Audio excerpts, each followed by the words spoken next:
The rest of the story. Yes, there is a Santa Claus.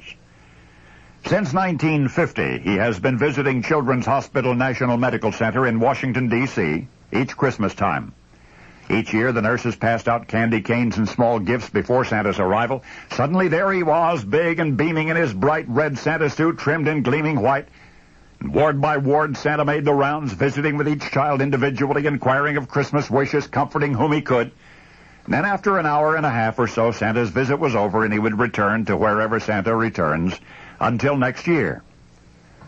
One year he was about to leave the building when a hospital administrator came up to him. There was a child Santa had not yet visited who was asking to see him, a small patient on the 5th floor. Now, the 5th floor was where very sick little boys and girls stayed, where only doctors and nurses and mommies and daddies were permitted, but never Santa Claus, until now. He was taken to the elevator, down a corridor, then to the door of the patient's room. She was a little girl, 5 or 6 years young. Santa spoke briefly with the child's parents, and then opened the door and all went inside.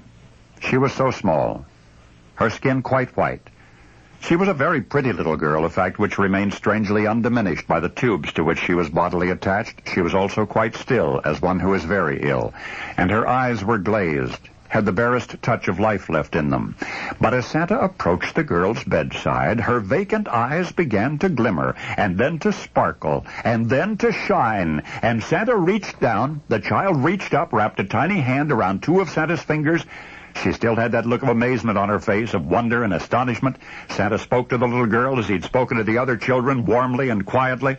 And when he asked her what she wanted for Christmas, she was silent for a moment, then gazed up into Santa's face and earnestly told him, "For Christmas, I just want to go home."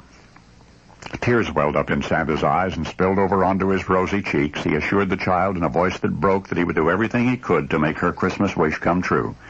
For several minutes thereafter, he stood beside the little girl, holding her hand, smiling through persistent tears at her own tiny, smiling face, and then he left.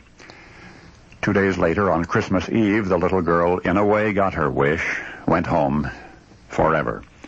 And all of the Christmases since that one, Santa has cherished what he calls the greatest Christmas gift he'd ever received, the bittersweet memory of those hopeful, shining eyes and of how they came to life before they closed.